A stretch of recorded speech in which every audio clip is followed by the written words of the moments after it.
Hello बच्चों, नमस्कार। तो आज हम बातें करेंगे कुछ इम्पोर्टेंट पॉइंट्स की।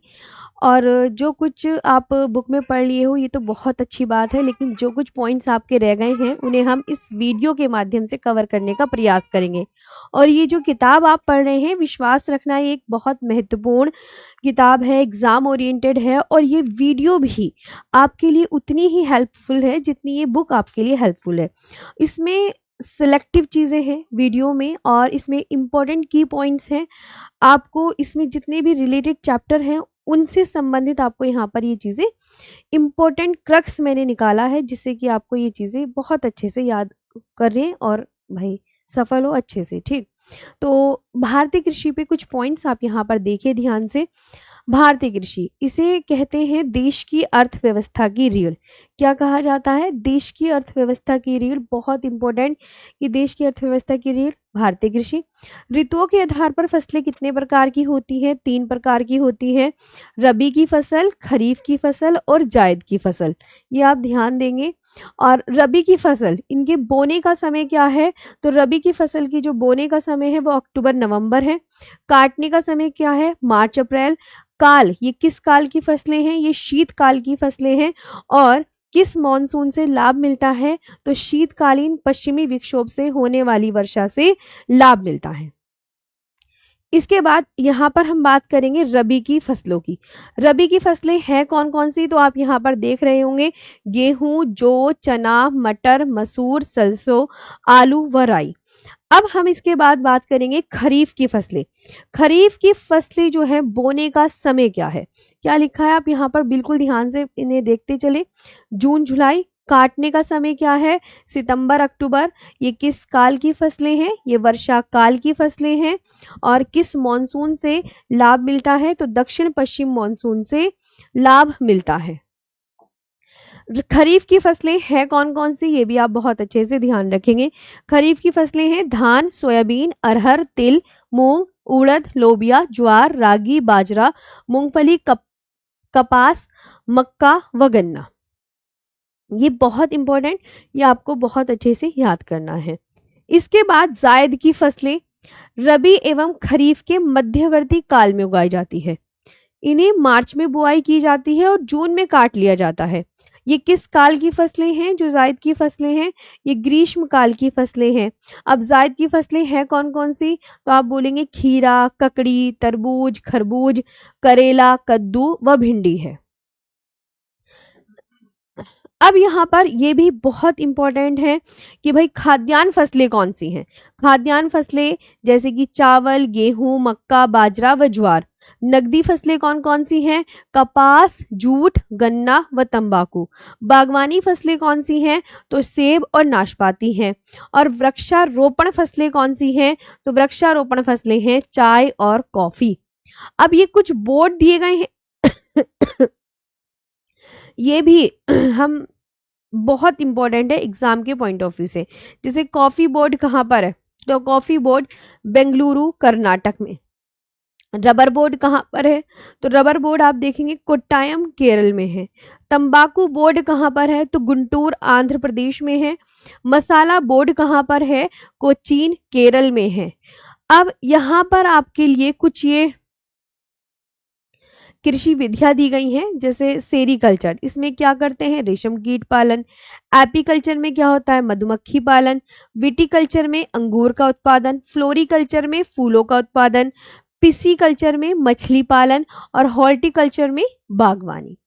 सभी और भी यहाँ पर अन्य कृषि विधियां हैं, जैसे ओलेरी कल्चर, सब्जियों का उत्पादन। लाख कल्चर, लाख कीट पालन करना।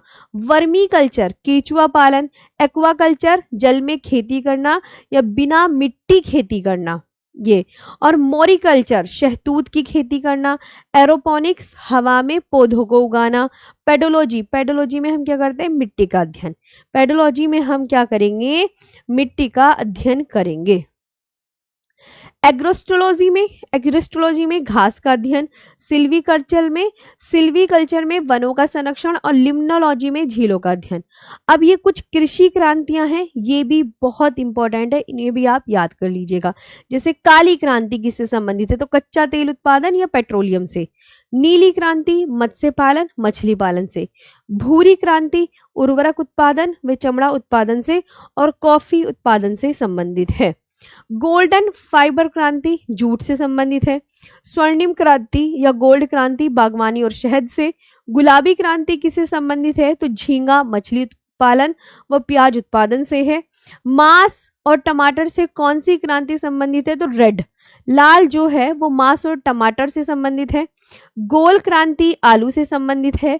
सिल्वर फाइबर क्रांति कपास से संबंधित है। और जो श्वेत क्रांति है वो दूध एवं डेयरी उत्पादन से संबंधित है। दूध एवं डेयरी उत्पादन से संबंधित है। ये बात आप बहुत अच्छे से याद रखेंगे। अब पीली क्रांति किससे संबंधित है, पीली तिलहन से। हरित स्वर्ण क्रांति किससे संबंधित है, बांस से। बादामी क्रांति किससे संबंधित है, मसाला से। प्रामनी क्रांति भिंडी से संबंधित है। अमृत क्रांति नदी जोड़ो परियोजना। और रजत क्रांति अंडा और कुक्कुट पालन यानी मुर्गी पालन से संबंधित है। अंडा और कुक्कुट पालन। इसके बाद देखो कुछ इंपॉर्टेंट पॉइंट्स और, जैसे हरित क्रांति किससे संबंधित है, तो आप क्या बोलोगे, खाद्यान्न उत्पादन से संबंधित है। विश्व में सबसे पहले शुरू कहाँ हुई थी ये हरित क्रांति, तो मैक्सिको में स्टार्ट हुई थी। हरित क्रांति शब्द का जो प्रयोग करने वाले व्यक्ति कौन थे, तो वो डॉक्टर विलियम गॉड थे। विश्व में हरित क्रांति के जनक कौन है, तो डॉक्टर नॉर्मन बोरलॉग हैं। और भारत में हरित क्रांति के जनक कौन है, तो भारत में हरित क्रांति के जनक हैं डॉक्टर MS स्वामीनाथन। अब भारत में शुरुआत कब हुई थी, 1960 के दशक में हुई थी। 2 स्टेज यानी 2 चरणों में शुरू हुई। प्रथम चरण इसका 1966 से 67 तक रहा और इसमें 1980 से 81 तक, ये भी आपको बहुत अच्छे से ध्यान रखना है। इसमें गेहूं की उत्पादकता बढ़ी और इसमें आप याद रखेंगे दूसरे चरण में चावल के उत्पादन में वृद्धि हुई है। और भारत में जो शुरुआत हुई है वो पंजाब, हरियाणा व पश्चिमी यूपी में। इसके बाद श्वेत क्रांति किससे संबंधित है, दुग्ध उत्पादन से। इसके जनक कौन है, डॉक्टर वर्गीस कुरियन। और यहाँ पर आप ये ध्यान रखेंगे कि 26 नवंबर को नेशनल मिल्क डे मनाया जाता है, 1 जून को इंटरनेशनल मिल्क डे मनाया जाता है। और राष्ट्रीय डेयरी अनुसंधान संस्थान ये कहाँ पर है, तो आप बोलोगे ये करनाल हरियाणा में है।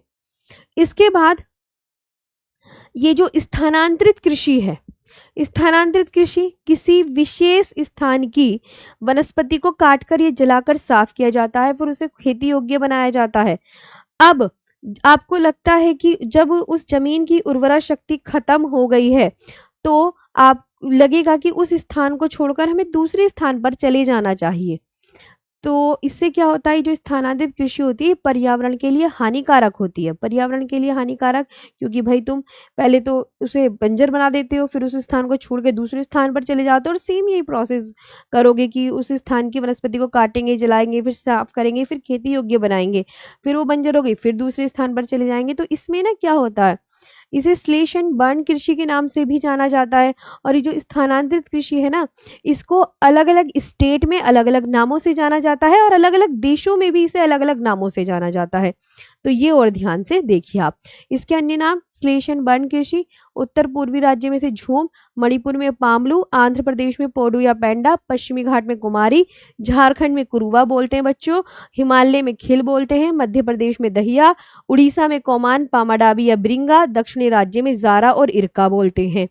और विश्व में स्थानांतरित खेती, जैसे मध्य अमेरिका में क्या बोला जाता है, मिल्पा, ब्राजील में क्या बोलते हैं, रोका, इंडोनेशिया में लदांग, वियतनाम में रे, मध्य अफ्रीका में मसोले, वेनेजुएला में कोनुकू, श्रीलंका में चेन्ना।